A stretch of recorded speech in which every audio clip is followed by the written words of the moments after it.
There's a voice in your head right now that keeps telling you who you are.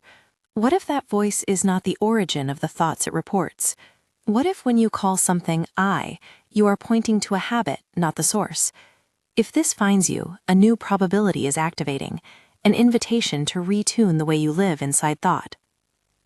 Before I explain, try one simple experiment. For the next 60 seconds, gently attempt not to think of anything specific. Don't strain, simply invite silence. Notice what arises. If a thought appears, and it almost certainly will, name it silently. Thinking, worry, image, or memory. Do not judge it. Just notice it as an event happening in awareness. If you can, do this now. If the medium you're using makes that awkward, do it as you listen. For the next minute, allow your attention to sit back and watch what comes. When the 60 seconds are up, simply notice the first thought you recall and how it felt to try not to produce it. If you did the experiment, what likely happened is the very thing that matters. A thought came, or a flow of images and inner speech arose, and you realized you did not will it into being. The sense of failure is not the point. The discovery is. That moment of noticing, the gap between trying and the thought arriving, is the doorway we will walk through. If that felt true to you, pause here and hold that experience. If it didn't, be gentle. Many people report the exact same confusion on the first try. Either way, keep listening. This is the one invitation I'll make right now. Try the 60-second test. Come back and notice what you discovered. This teaching is offered as an interpretive frame of material that has circulated in the work associated with Seth and Jane Roberts. I'm not presenting new channelings or new doctrine. Rather, I'm organizing familiar themes into a practical map I call the 7 Selves, a working lens to help you experiment with identity, thought, and the way your inner state seems to shape what you find in the world. Where we touch science, the readiness potential studied by Benjamin Libet, or the coherence research referenced by groups like HeartMath, I'll speak cautiously. Experiments suggest patterns. They offer metaphors and footholds for practice, not definitive metaphysical proof. The 7 selves are not entities you must become. They are modes you can recognize, shift between, and practice into greater coherence. Each self names a habitual orientation and pairs with a practice you can start today. I'll introduce each briefly now, then move into experiments and the first week of practical work. Self 1, the thinker. Core, the continuous narrator that claims authorship of thought. Hallmark line, I must be thinking this because I am this. Paired practice, thought labeling, 5 minutes daily for 7 days. Self 2, the witness. Core, the spacious presence that notices thoughts without taking them as identical to the self. Hallmark line, I am aware of thinking. Paired practice, awareness anchored twice daily, short meditative anchors to embody observation. Self 3, the patterned self. Core, the recycled loops and predictions constructed by neural habit, the brain's prediction machine. Hallmark line, this is how things always begin for me. Paired practice, source tracking protocol, a 14-day tracing exercise. Self 4, the broadcaster.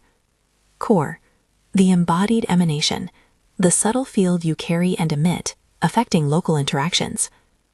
Hallmark line, I am broadcasting this frequency. Paired practice, heart-brain coherence micro-practices, and a daily reflective register. Self 5, the collective receiver. Core, the tuning mechanism that synchronizes with cultural and relational thought fields. Hallmark line, I have to align with what everyone else believes. Paired practice, collective field inventory, a 21-day evening review. Self 6, the constructed identity. Core, the solidified I am statements built by repetition, roles, labels, and diagnoses that the mind accepts as literal. Hallmark line, I am this label. Paired practice, identity reconstruction exercises across 30 days, inventory plus reframing. Self 7, the integrated self. Core, the living, awareness-based identity that moves through thought with coherent frequency and aligned action. Hallmark line, I operate from noticing, then responding. Paired practice, reality response journaling, and a 30-day integration protocol. Each of these cells will be described, tested, and practiced in sequence. For now, hold their names as signposts. We'll start by grounding you in the first, most intimate discoveries, the thinker and the witness, and the practical work that helps you shift from identification to recognition. What you're discovering with the 60-second test is simple but radical. Thoughts are phenomena that appear in awareness. They are not necessarily you. The thinker assumes authorship because it experiences a constant stream of content. The witness reveals a different possibility, that there is a locus of knowing and awareness that watches thoughts arising and dissolving. The difference may seem subtle, but it reconfigures how you relate to your inner life. You can experience that difference more clearly with one of the simplest practices we'll use, thought labeling. This is not a long retreat. It is a daily 5-minute micro-practice you do for 7 days. Sit comfortably and give yourself 5 minutes. Bring attention to the flow of inner events. As a thought appears, silently label it with 1 or 2 words: planning, blame, memory, anticipation, image. Keep the labeling minimal and non-judgmental. The point is not to stop thinking, but to become the context in which thinking happens. If you practice consistently for a week, many people notice 2 things. First, the felt distance between themselves and a thought, a new ability to say, thinking, rather than I am thinking. Second, a drop in reactivity. With naming comes a slight loosening of the automatic emotional pull. These are small but precise shifts that set the stage for deeper repatterning. Why would labeling matter? One way to think about it, borrowing a metaphor from neuroscience without overstating, is that the mind builds predictive models.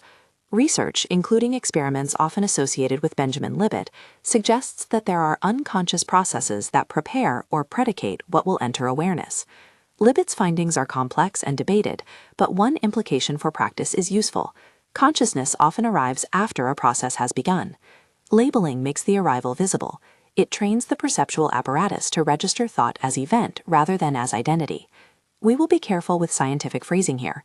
Libet's experiments indicate that a measurable neural readiness precedes conscious intention in some tasks. That doesn't settle the philosophical questions about free will, nor does it prove metaphysical claims. But for practice, it gives us a useful lever. If conscious awareness often lags, then training the very thing that experiences, awareness, can alter how the system responds. The pattern self is what emerges from repeated cycles. Imagine you have a groove in a record. Each time similar stimuli occur, the needle drops back into the same trench. The brain's prediction systems are economical. They reuse templates to save energy. This is why a certain worry keeps returning like a familiar song. This is why, if you were hurt in a certain way as a child, similar situations later replay the same pattern. Source tracking is the antidote. Over a 14-day tracing exercise, you will learn to find the first place a recurring thought or dramatic reaction took shape. The practice is investigative, not accusatory. You are tracing origins you may understand the conditionality of the reaction, and then offer it a new context. There is a difference between noticing and repatterning. Noticing is the witness's work. Repatterning is the active labor of the pattern self being given new options. The two work together. That's why the early weeks combine labeling and source sleuthing.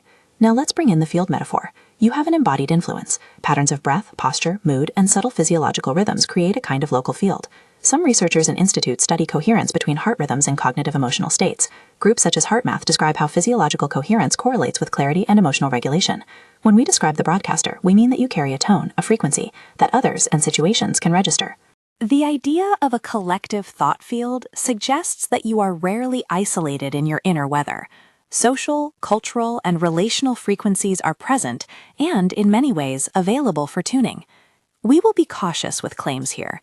Research showing correlations between physiological coherence and perceptual clarity does not prove that you can will the universe to arrange outcomes, but practice that refines your embodied state often changes the quality of options you notice and the manner in which you respond.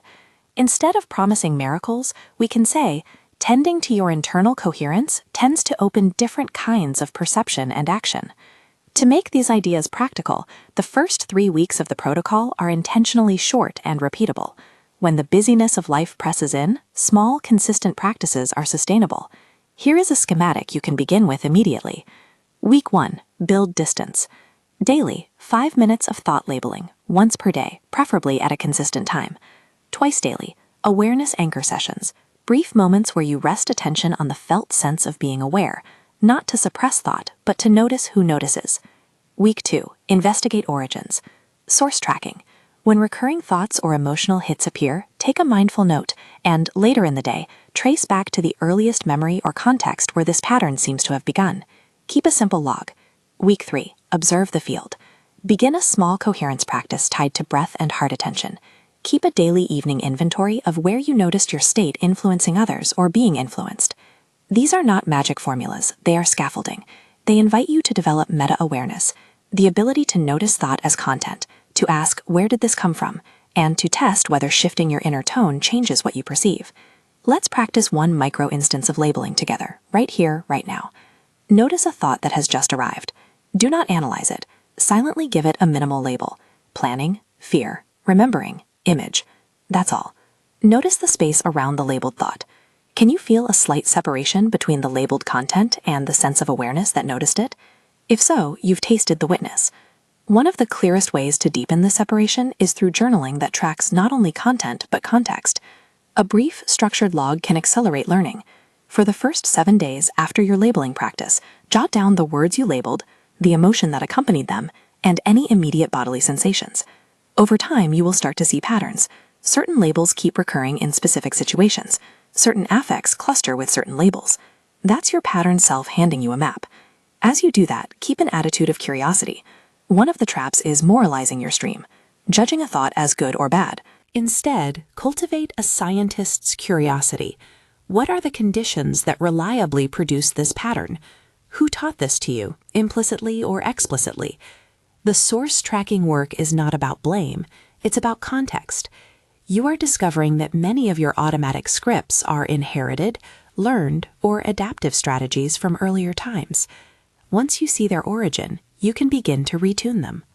During day-to-day life, you will notice the broadcaster and the collective receiver interplay in subtle ways.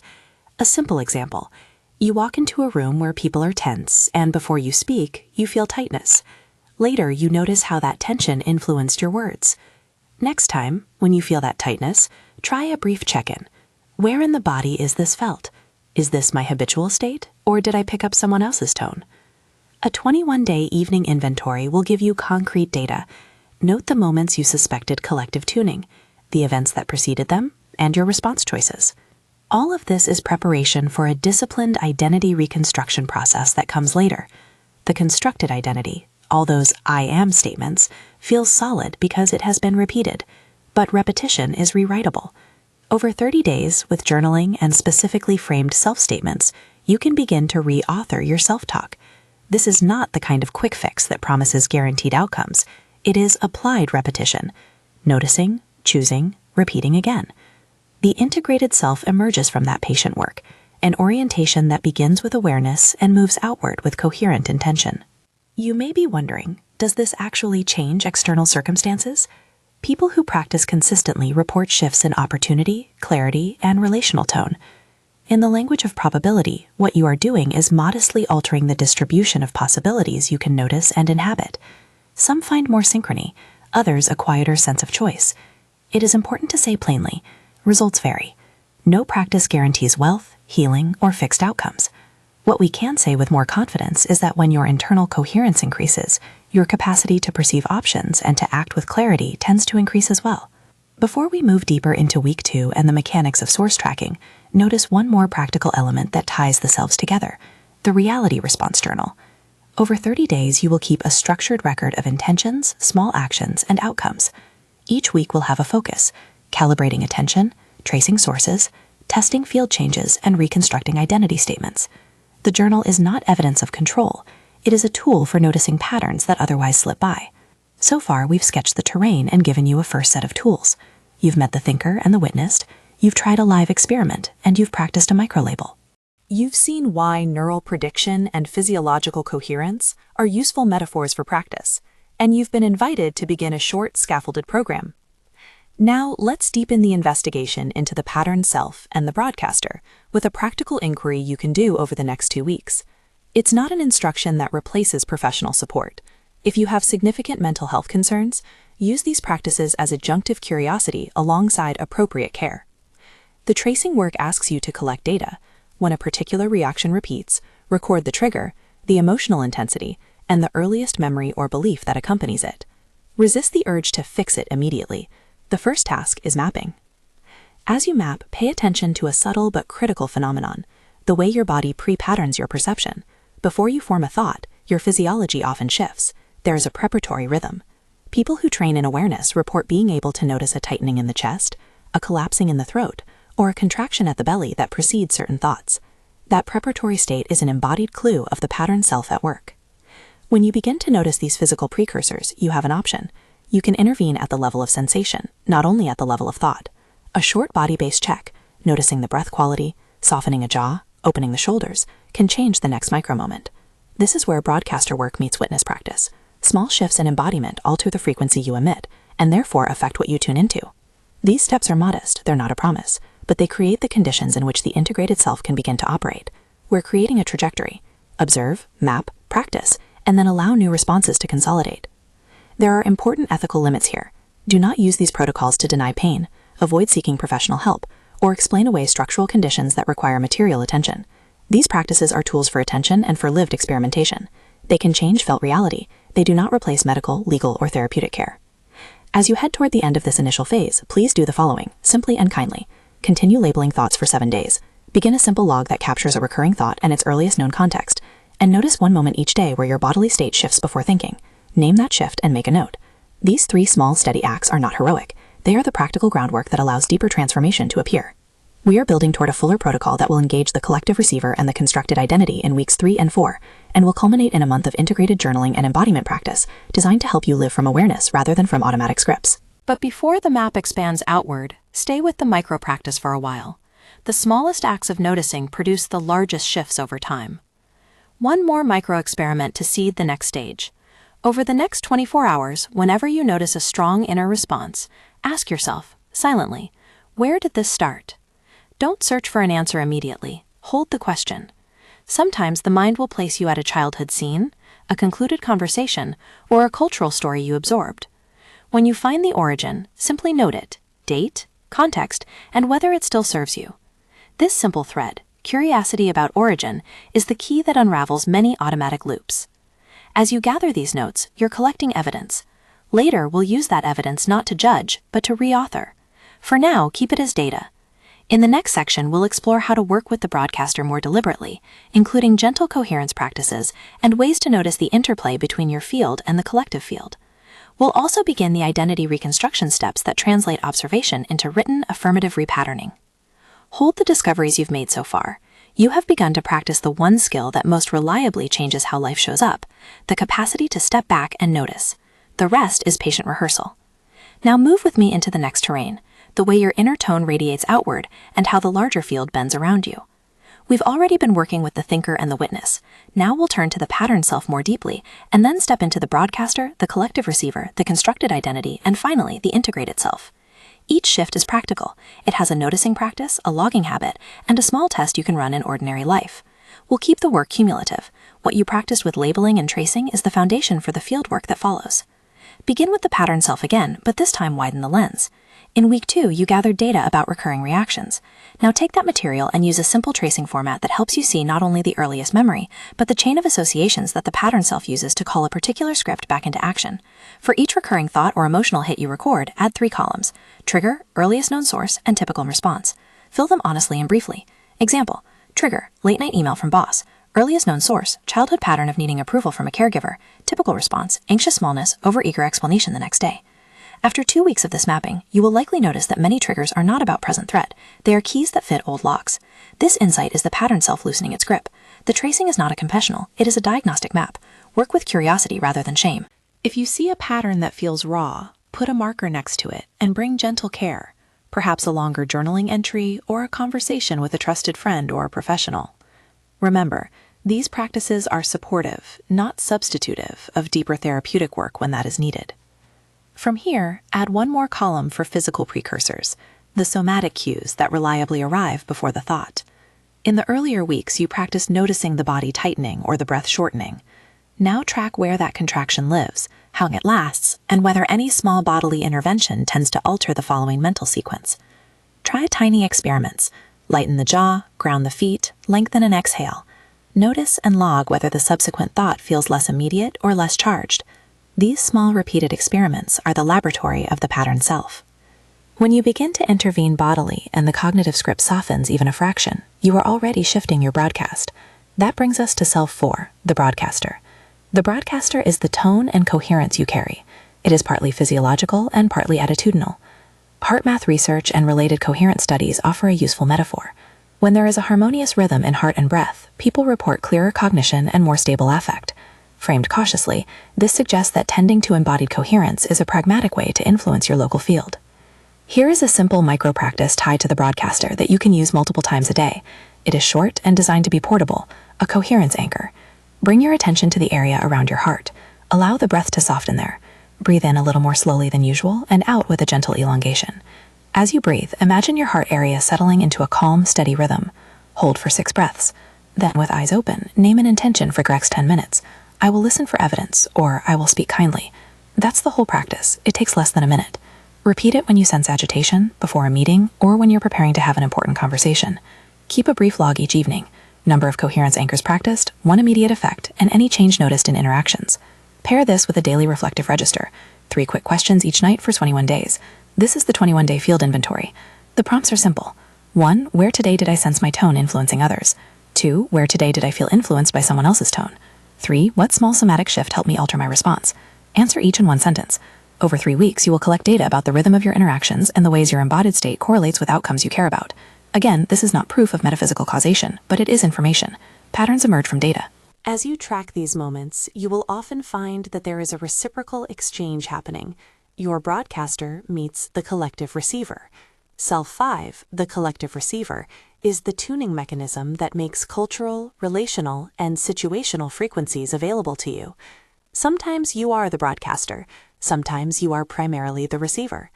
The skill we cultivate is discriminative tuning, the ability to notice when you are taking on an outside frequency versus when you are expressing your own.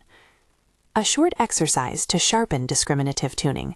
During the day, notice 2 instances where your mood shifts noticeably without an obvious inner narrative.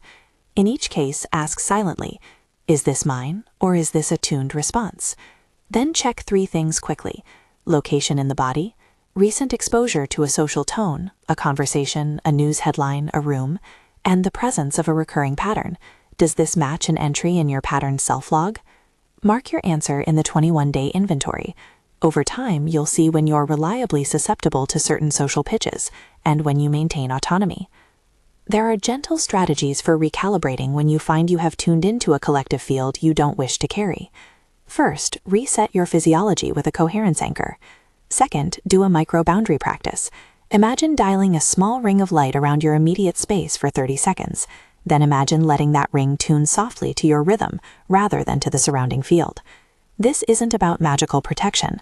It's a psychological, somatic cue that signals a change of tuning. Treat it as an embodied ritual that helps your nervous system shift its orientation. Now move toward the constructed identity, Self 6.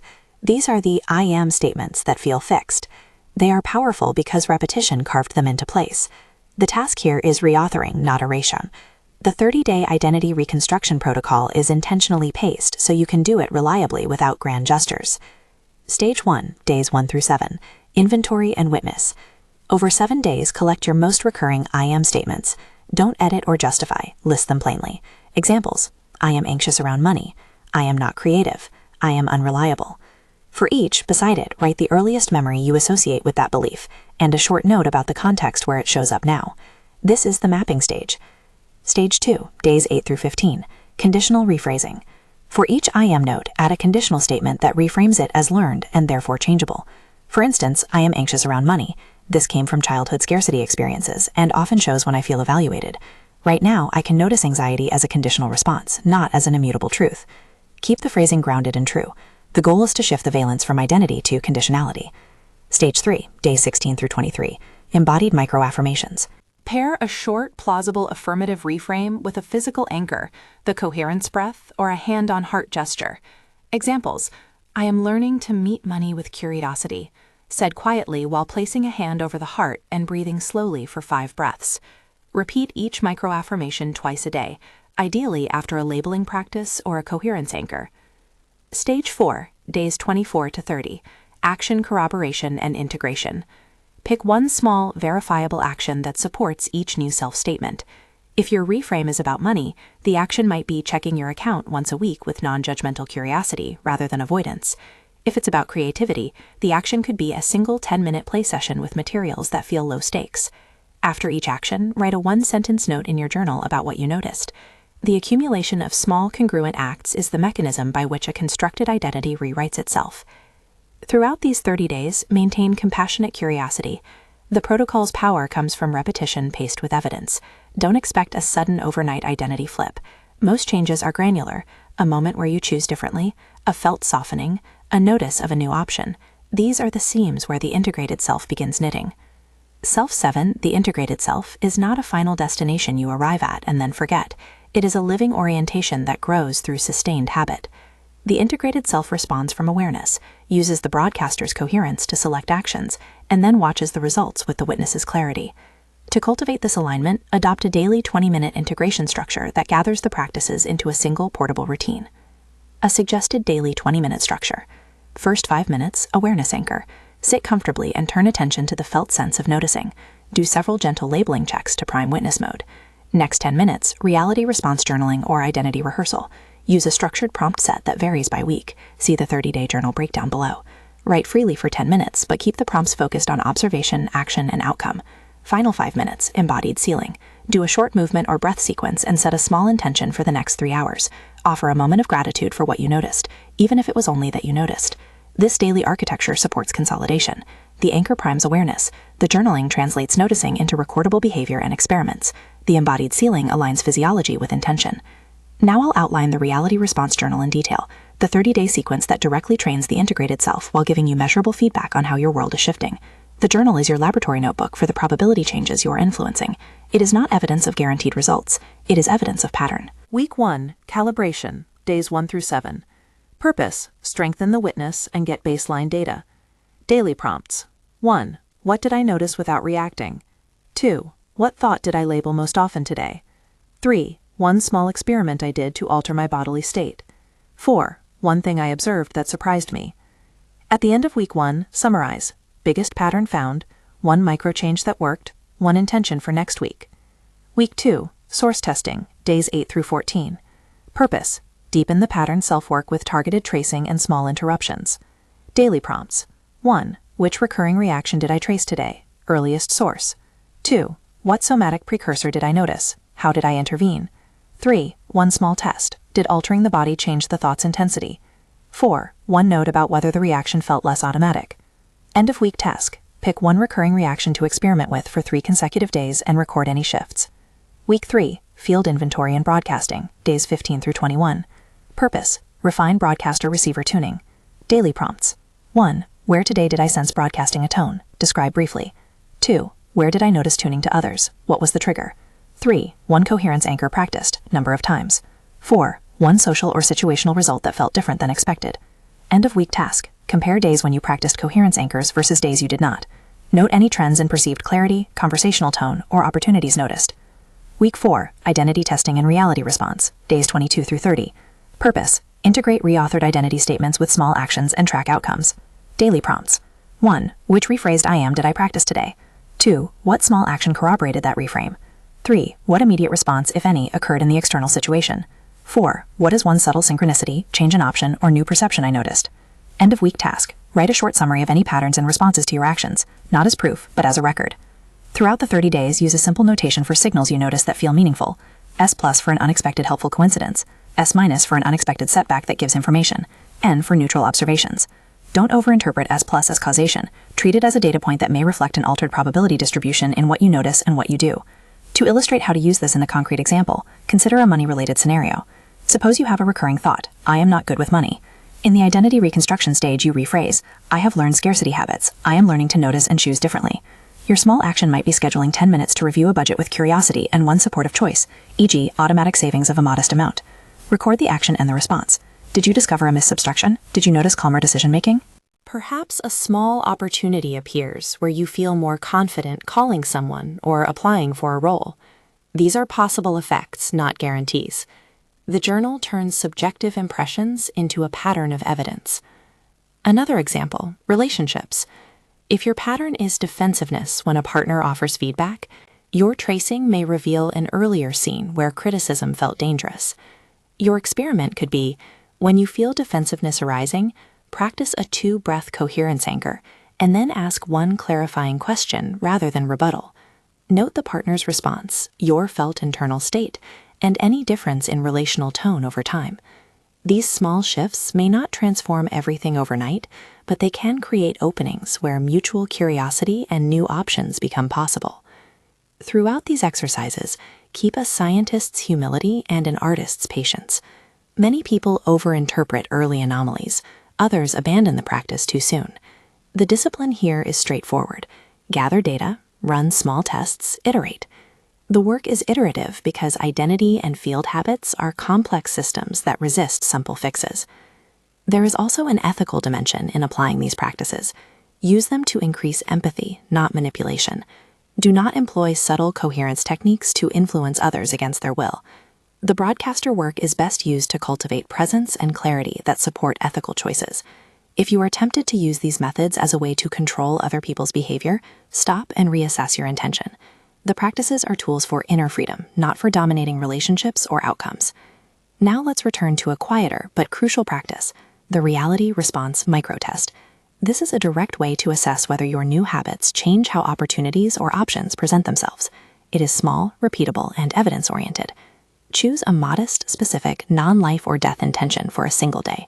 Example intentions: I will notice one new resource for this project, or I will hear from one person about a possible collaboration, or I will find one small financial clarity. In the morning, write the intention in one line. Throughout the day, maintain a mild, non-clinging awareness. Practice 3 coherence anchors and label thoughts that increase urgency or fear. At the end of the day, record what happened. Did anything present itself? If yes, describe what and how you noticed it. If no, note what you learned about your own reactivity or missed signs. Repeat a similar test weekly, keeping the scale modest. The Reality Response Journal accumulates these microtests. Over a month, you will have many data points. Patterns can suggest where your attention and coherence are most likely to yield perceptual shifts. You will also learn where confounding factors, lack of action, fear-based avoidance, or external constraints, explain why something did not emerge. A cautionary note about synchronicity. It's tempting to read every coincidental event as proof. Keep a disciplined log and a soft scientific skepticism. Some coincidences are just coincidences. Others may be meaningful patterns. The difference is what patterns emerge when you aggregate many days of clear, honest records.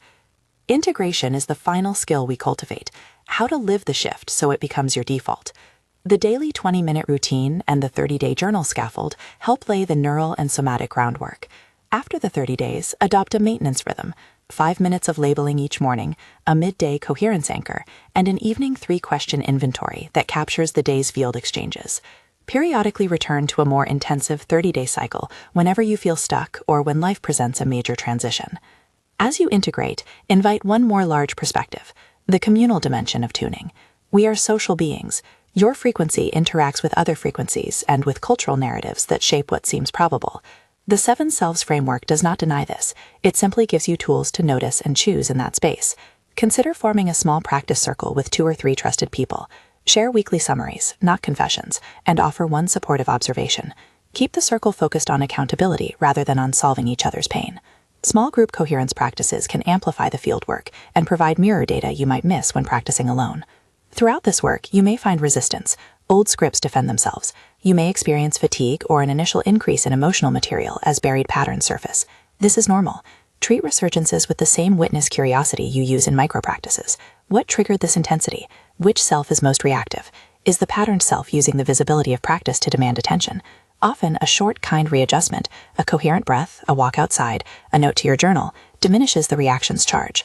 Before we close, I want to give you a compact daily checklist you can use when life feels rushed. It's a pocket version of the longer protocols. 1. Label one thought right after waking. Name it in one word. 2. Do one coherence anchor when you stand up or before your first social interaction. 3. During a midday check, ask, am I tuned to someone else's frequency? If yes, do a short physical reset, breath plus grounding. 4. Before bed, log 3 observations. A. One labeled thought. B. One somatic precursor noticed. C. One small action taken toward a reframed I am. This minimal practice preserves the essential elements: witness, broadcaster, pattern interruption, and integration. Finally, here are a few practical guardrails to keep your practice wise and humane. First, when working with strong, persistent patterns tied to trauma, pair these experiments with appropriate therapeutic support. Second, avoid using the language of these practices to absolve people of external responsibilities. Systemic conditions, legal situations, and material realities require pragmatic responses beyond inner tuning. Third, maintain humility about scientific claims. Research like Libet's and coherent studies offer helpful windows. Treat them as suggestive, not conclusive. Use them as instruments for practice, not as proof texts. To close this map, the 7 selves are a functional, interpretive lens drawn from material associated with Seth and Jane Roberts, and organized here as a practical experiment. They are not a metaphysical decree, but a rehearsal map. The work is simple because it must be simple to be durable. Notice, label, trace, reset, reframe, act, record. Over time, those small moves create a different baseline. The integrated self is not a perfected state, it is a committed orientation. You begin from awareness, you choose from coherence, and you test in the world with curiosity. If this finds you, a new probability is activating. You can choose to become a more discriminating tuner of your inner life.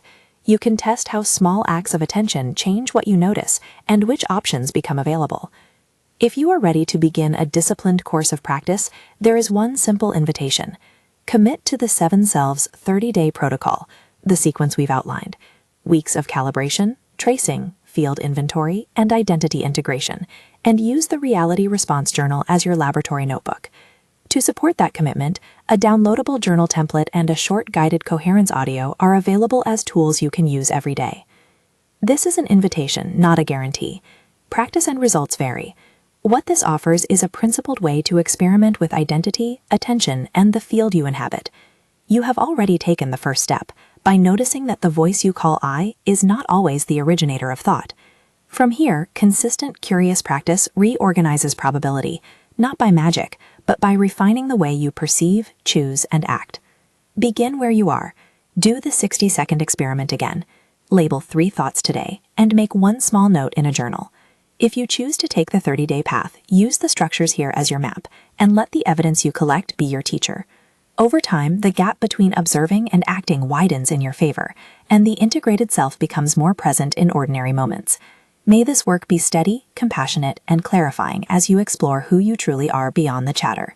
If you feel moved to deepen this practice, commit now to the 30-day 7 selves protocol and download the journal template and guided coherence audio to begin.